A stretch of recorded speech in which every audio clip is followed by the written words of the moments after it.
Global IT के YouTube channel में आप सभी का एक बार फिर से स्वागत है। आज जो हम लोग स्टार्ट करने वाले हैं सुपर 6 सीरीज किसके लिए है? इंजीनियरिंग ड्राइंग का है और फिटर सेकेंड ईयर या कह लीजिए मैकेनिकल ग्रुप के लिए। जो मैकेनिकल ग्रुप के जो भी ट्रेडें होती है, मैकेनिकल ग्रुप में फिटर के बाद टर्नर मशीनिस्ट वगैरह जो इस टाइप की ट्रेडें है मैकेनिकल ग्रुप की, उनके लिए आप लोग ये वीडियो देख सकते हैं। इंजीनियरिंग ड्राइंग का सुपर 6 सीरीज के नाम से हम लोग स्टार्ट करने वाले हैं इसको। आज पार्ट 1 सॉल्व होगा। सुपर 6 सीरीज इसलिए इसका नाम है कि हम लोग एक पार्ट में 6 क्वेश्चन सॉल्व करने वाले हैं और आपके एग्जाम में भी इंजीनियरिंग ड्राइंग से और वर्कशॉप कैलकुलेशन से 6 ही क्वेश्चन आने वाले हैं। कितने क्वेश्चन आएंगे इंजीनियरिंग ड्राइंग के? 6 क्वेश्चन आएंगे। एक क्वेश्चन आपका 2 नंबर का होगा तो टोटल 12 नंबर बनेंगे आपके। कितने नंबर बनेंगे? 12 नंबर बनेंगे।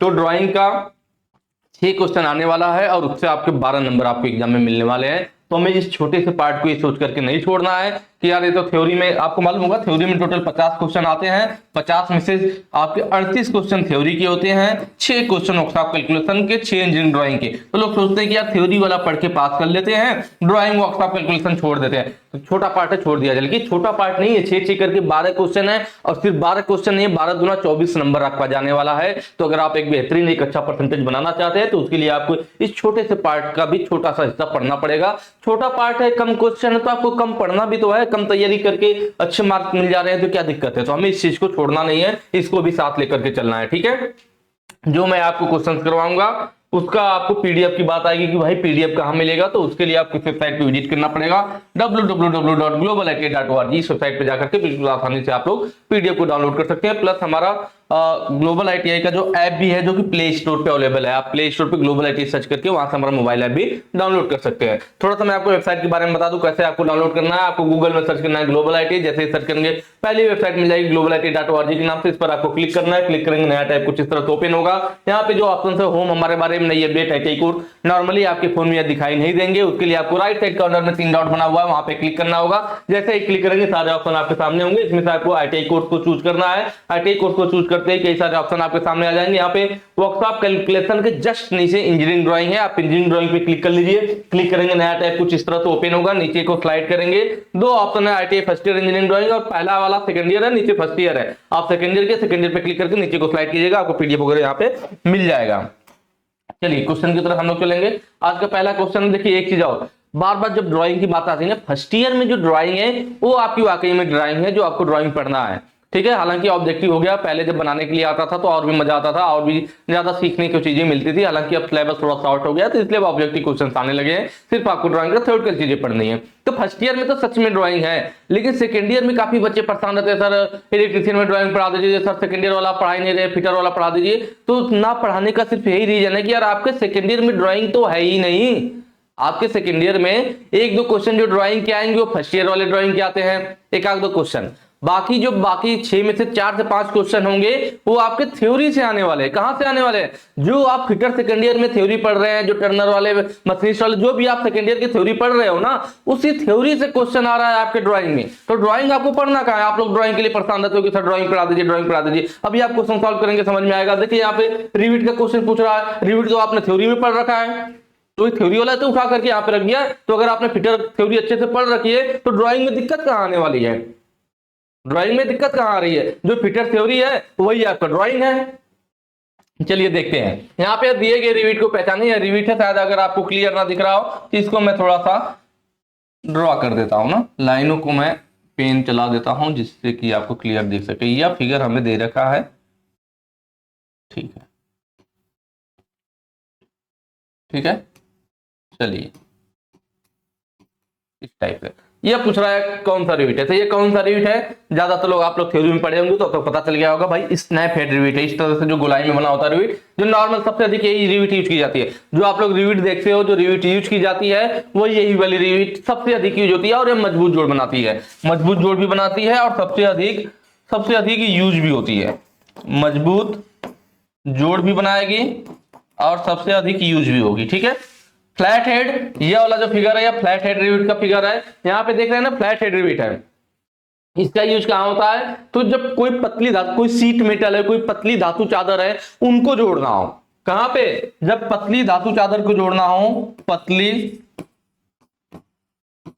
धातु चादर को जोड़ना हो या सीट मेटल को जोड़ना हो तो वहां पे हम लोग फ्लैट हेड वाला यूज करते हैं। ठीक है, काउंटर सिंक वाला, तो यह जो फिगर है आप लोग ध्यान दे लीजिए, इस टाइप से जो यह टेपर में बनाया जाता है, इसका हेड नीचे को, यह काउंटर सिंक वाला होता है। इसका जो है यूज हम लोग कहाँ करते हैं, तो जहां पे रिविट के हेड को छिपाना हो। कहां पे यूज किया जाता है, जहां पे रिविट के हेड को छिपाना हो, जहां पे हमारा ये होल बनाया जाएगा, जिस पार्ट में रिविट लगाई जाती है ना, होल के ऊपर भी काउंटर सिंकिंग कर दिया जाता है, ऊपर का होल ऐसे हो जाता है। फिर क्या होगा, रिविट का यह वाला हिस्सा इसके अंदर चला जाएगा, या हेड यहाँ के नीचे आकर के छिप जाएगा, तो ऊपर पार्ट में दिखाई नहीं देगा। तो हेड को छिपाने के लिए, इसके प्रोजेक्शन हेड को छिपाने के लिए काउंटर सिंक वाला हम लोग रिविट यूज करते हैं। ठीक है, पैन हेड वाला कहां यूज करते हैं, तो ये जो फिगर है ये देखिए पैन हेड का है, इसका भी ध्यान रख लीजिए, नीचे ऐसे लंबा होता है और ऊपर को ऐसे टेपर रहता है। ये किसका फिगर हो गया, पैन हेड का हो गया। इसका यूज किया जाता है भारी संरचनात्मक कार्यों में, जहां पे हैवी कंस्ट्रक्शन हो, भारी संरचनात्मक कार्य हो, वहां पे हम लोग पैन हेड यूज करते हैं। ठीक है, चलिए नेक्स्ट क्वेश्चन पे चलेंगे। अगला कह रहा है, इस प्रकार के अनुभाग का उपयोग करके सममित वस्तुओं को प्रभावी ढंग से खाली स्थान में दिखाया जा सकता है। सममित का मतलब है सिमेट्रिक, सिमेट्रिक का मतलब होता है ऐसी वस्तु जो शेप और साइज में एक समान हो। शेप और साइज जब वस्तु का एक समान हो, मतलब कोई ड्राइंग बनी हुई है, आगे पीछे दोनों शेप साइज एकदम बिल्कुल एक समान हो जा रहा है, तो आगे वाला हिस्सा तो दिख जाएगा, पीछे वाला कैसे दिखेगा। तो जब हमारी ऐसी कोई वस्तुएं होती है, कोई ऑब्जेक्ट का फिगर होता है जो सिमेट्रिक फिगर हो, मतलब शेप और साइज में दो दो भाग एक समान एक दूसरे के आगे पीछे आ जा रहे हो, तो पीछे वाला छुप जाएगा, दिखेगा नहीं। तो इस केस में क्या करते हैं, जहां पे सिमेट्रिक टाइप की आ जाती है वस्तु होती है, उसको हमें दिखाना होता है। तो देखिए इंग्लिश लिखा है ना, ऑब्जेक्ट दैट का symmetric can be shown effectively using this type of section, कि किसका यूज करेंगे, तो वहां पे यूज किया जाता है हाफ सेक्शन। जो ऑप्शन सी दे रखा है ना, हाफ सेक्शन, मतलब दो एक दूसरे के पीछे एक ही शेप साइज के आ गए, तो दूसरा वाला छिप गया, तो वो दिखाई नहीं दे रहा, इसलिए हम लोग क्या करते हैं, आगे वाले हिस्से को काट दिया जाता है, आधे पे काट करके दिखाते हैं हाफ सेक्शन करके, जिससे कि प्रभावी ढंग से मतलब अच्छे से सारी पार्ट को दिखाया जा सके। तो उसको हाफ सेक्शन बोला जाता है, कि उसको आधा काट करके दिखाया जाता है। हाफ सेक्शन को दिखाने के लिए, जैसे आधा जब काट दिया जाता है तो हमें पता चल जाएगा हाफ सेक्शन है, उसके लिए वहां पे जो लाइनें खींची जाती है ना, वह सेक्शन लाइन खींची जाती है, जो कि ऐसे 45 डिग्री पे होती है। ये लाइनें किसे होती है, 45 डिग्री पे लाइनें खींची जाती है, जिसे सेक्शन लाइन कहते हैं। हाफ सेक्शन काटने के बाद इस तरह से लाइनें खींची जाती है, जिससे हमें पता चल जाता है कि यह कटा हुआ सेक्शन है। ठीक है, समझ में आया। जहां पे सिमेट्रिक वस्तुएं आ जाए एक दूसरे के आमने सामने, सिमेट्रिक मतलब शेप और साइज में एक समान हो जाए, तो दोनों छुप जाती है, सही से दिखती नहीं है, तो वहां पे आधा भाग में काट दिया जाता है, हाफ सेक्शन मतलब काट करके फिर उनकी चीजों को सही से दिखाया जाता है। तो यहाँ पे ऑप्शन आपका सी सही हो जाएगा, हाफ सेक्शन। अगला क्वेश्चन है, ड्रेनेज पाइपलाइन के लिए किस मटेरियल पाइप को उपयोग किया जाता है। देखिए ड्रेनेज पाइपलाइन मतलब ड्रेन करने के लिए, जैसे अब बरसात का पानी हो गया, उसको ड्रेन करके आपको बाहर निकालना है, कहीं फैक्ट्री वगैरह में कोई पानी उसे ड्रेन करके बाहर निकालना है, या फिर कह लीजिए जो सीवर वगैरह होते हैं, सीवर के जो नालियों के पानी है उन्हें आपको बाहर निकालना है, तो ऐसी जगहों पे कौन सा पाइप यूज किया जाता है, तो वह होता है आपका कौन सी पाइप, पीवीसी पाइप। बरसात के पानी हो, चाहे सीवर के पानी हो, ड्रेनेज पाइपलाइन हो, वहां पे पीवीसी पाइप यूज किया जाता है। हम लोग इसका ध्यान रखते हैं कि पीवीसी पाइप जो है कभी भी गर्म पानी के निकासी के लिए यूज नहीं करेंगे, क्योंकि गर्म पानी होगा तो दिक्कत हो जाएगा, तो गर्म पानी के लिए नहीं यूज करते। बाकी बरसात का पानी हो, सीवर का पानी हो, ऐसे पानी को बाहर निकालने के लिए पीवीसी पाइप यूज किया जाता है। ठीक है, ब्रास पाइप, देखिए जो ब्रास पाइप होती है ये हमारा कहां यूज किया जाता है, हवाई जहाज में। कहां यूज किया जाता है, हवाई जहाज में। ब्रास का भी और एल्युमिनियम का भी, क्योंकि एल्युमिनियम हल्का होता है तो इसलिए एल्युमिनियम का भी यूज हवाई जहाज में किया जाता है। ठीक है, बाकी स्टील का पाइप है, स्टील का पाइप हमारा यूज किया जाता है भाप के लिए, गैस के लिए, ठीक है, या फिर कहीं एक स्थान से दूसरे स्थान तक तेल ले जाना हो, तो ऐसे कामों के लिए हम लोग स्टील का पाइप यूज करते हैं। जीआई पाइप, जी का मतलब होता है जी का मतलब होता है गैल्वेनाइज्ड। क्या होता है, गैल्वेनाइज्ड, और आई का मतलब होता है आयरन।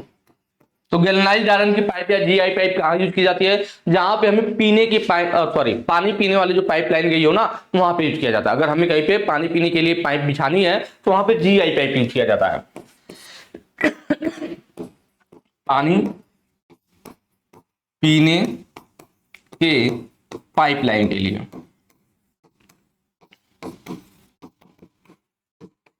ठीक है, ये सारी चीजें हो गई।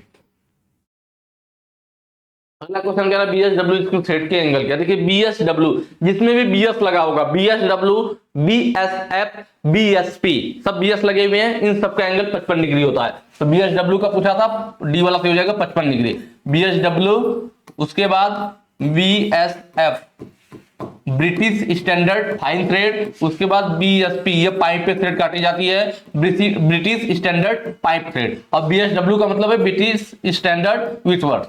ठीक है, तीन सभी ये जो तीनों मैंने बताया पाइप वाला थ्रेड, इन तीनों थ्रेड पे 55 डिग्री का एंगल होता है।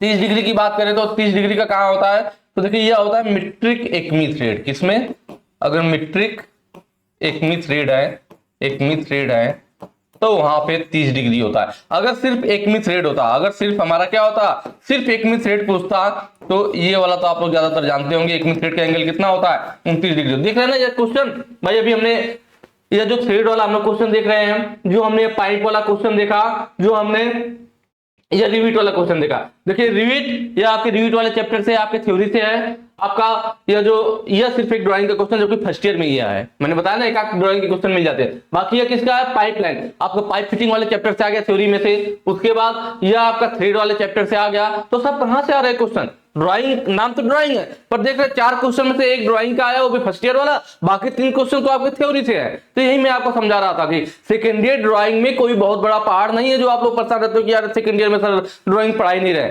इसीलिए मैं नहीं पढ़ाता हूं। यार क्या पढ़ाओ इसमें, मैं आपको वही थ्योरी तो पढ़ानी है जो मैं आपको फिटर थ्योरी में पढ़ा रहा हूं, वही चीज तो है, आपने ऊपर रखा है, आप ड्राइंग कर ले जाओगे।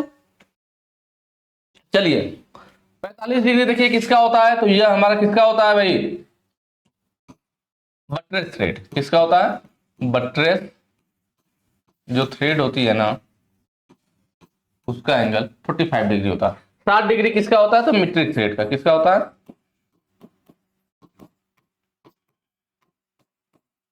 मीट्रिक थ्रेड का।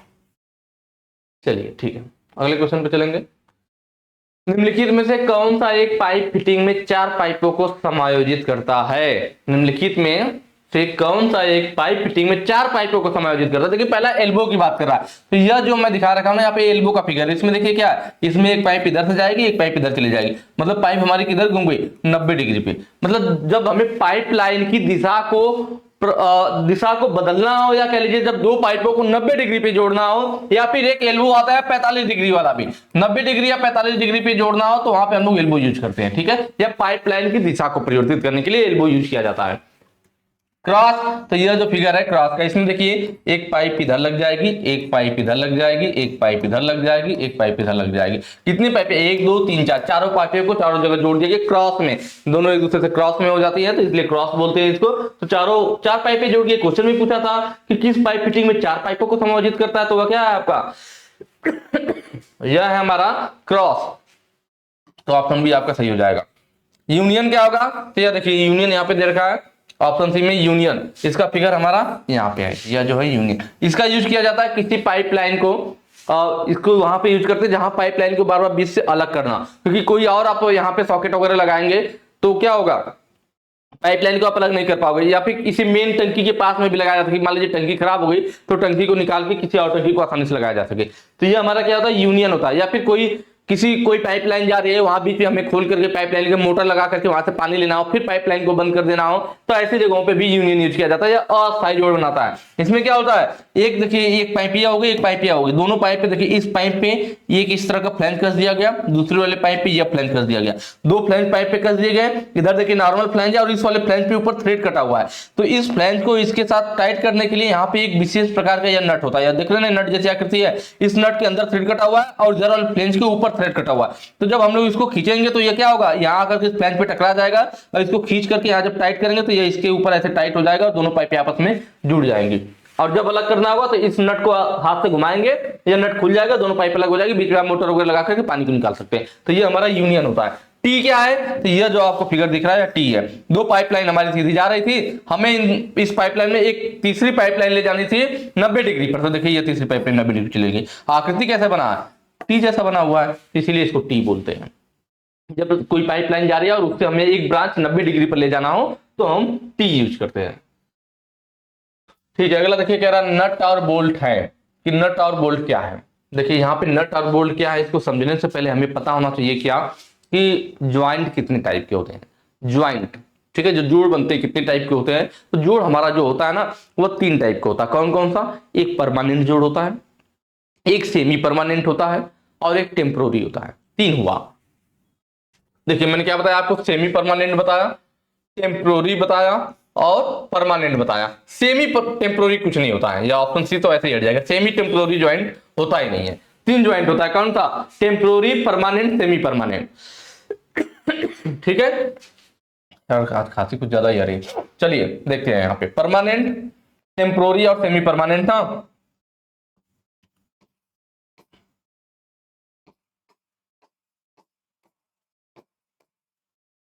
परमानेंट का मतलब अस्थाई हो गया, सेमी परमानेंट अर्ध अस्थाई।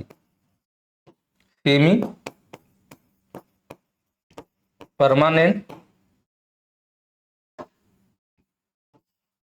और टेम्पोरी।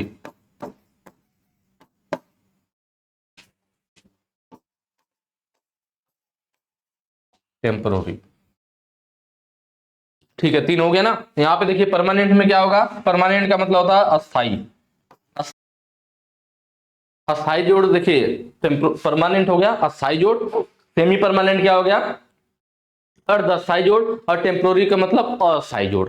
ठीक है, तो परमानेंट कब बोलेंगे, जब हमारा कोई ऐसा ज्वाइंट बना हो कि उन दोनों ज्वाइंटों को अलग करने पर हमारा जो जिसके द्वारा ज्वाइंट लगाया गया और जिन पार्ट्स को जोड़ा गया दोनों का नुकसान हो जाए, मतलब पार्ट्स का भी नुकसान हो ज्वाइंट को अलग करने पर। परमानेंट कब बोला जाएगा, जब जिस 2 पार्टों को आपस में जोड़ा गया है, तो जब हम उन ज्वाइंट को अलग करना चाहे तो हमारे पार्ट्स का भी नुकसान हो और जो फास्टनर था, फास्टनर का मतलब जिसके द्वारा जोड़ा गया था, उसका भी नुकसान हो। तो जब पार्ट्स और फास्टनर मतलब जिसके द्वारा जोड़ा गया, जब दोनों चीजों का नुकसान होता है तो उसे परमानेंट ज्वाइंट कहते हैं। जैसे वेल्डिंग, जब आप किन्हीं 2 पार्टों को वेल्डिंग के द्वारा जोड़ते हो तो एक पार्ट यह हो गया इधर और दूसरा पार्ट हो गया हमारा इधर, दोनों पार्ट को वेल्डिंग के द्वारा जोड़ दिया जाता है, तो यह दोनों पार्ट भी आपस में पिघल करके, और जो फिलर मेटल होता है जो पिघल करके इनको जोड़ता है, तीनों मिलकर के आपस में जुड़ जाते हैं अच्छे से। ठीक है, पर अगर मैं इस ज्वाइंट को अलग करना चाहूं तो मुझे यहाँ पे हैमर चला करके इसे पीटना पड़ेगा। जब पीटेंगे तो क्या होगा, तो जो हमारा यह पार्ट था, क्योंकि सब आपस में मिल करके घुल करके फिर अच्छे से जुड़ चुके हैं, जब आप तोड़ोगे तो जो इसको फिलर राड था, मतलब जिसके द्वारा इसको जोड़ा गया था, वह भी खराब हो जाएगा,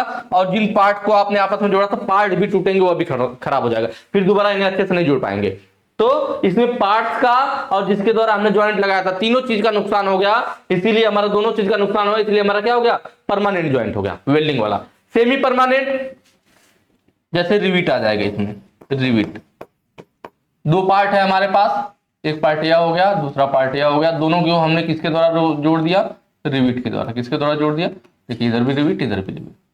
अब क्या होगा, सेमी परमानेंट कब बोलेंगे, जब हमारा सिर्फ और सिर्फ फास्टनर का नुकसान हो।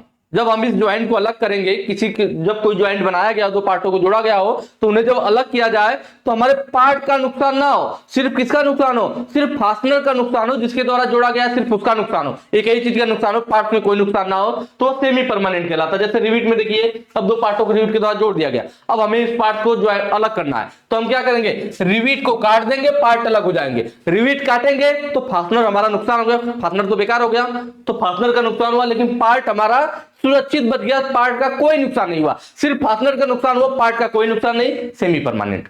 ठीक है, टेम्पोरी, टेम्पोरी में जैसे आपका नट बोल्ट, नट बोल्ट, इसमें ना तो फास्टनर का नुकसान होगा ना ही पार्ट का नुकसान होगा। जब चाहेंगे तब दोनों पार्ट को जोड़ देंगे, जब चाहेंगे अलग कर देंगे, ना तो फास्टनर का नुकसान हो ना ही पार्ट का नुकसान हो, वह हमारा टेम्पोरी ज्वाइंट कहलाता है। तो यहां पूछा भी था कि नट और बोल्ट क्या है, तो नट और बोल्ट हमारे क्या है, टेम्पोरी ज्वाइंट हो जाएंगे। ऑप्शन कौन सा है, ऑप्शन बी सही होगा, टेम्पोरी फास्टनिंग, क्योंकि हम नट बोल्ट के द्वारा किसी पार्ट को जोड़ेंगे, भाई 2 पार्टों को जोड़ा, नट बोल्ट टाइट कर दिया, फिर जब खोलना होगा नट बोल्ट को खोल देंगे, पार्ट अलग हो जाएंगे, ना ही हमारा फास्टनर का नुकसान है ना ही पार्ट का नुकसान है, फिर जब चाहेंगे दोनों को आसानी से जोड़ देंगे। तो ये चीज हमारी होती है। ठीक है, तो ये क्लियर हुआ होगा। तो आपको क्वेश्चन में कुछ भी पूछ ले, अब आप आसानी से बता लोगे कि कब परमानेंट वाला सही करना है, कब सेमी परमानेंट और कब टेम्पोरी सही करना है। ठीक है, चलिए तो आज के लिए इतना ही, बाकी कमेंट करके जरूर बताइएगा आपको चीजें समझ में आ रही है नहीं आ रही है, और वीडियो कैसी लगी। बाकी आगे के जो क्वेश्चन है हम लोग नेक्स्ट वीडियो में सॉल्व करेंगे। Thank you.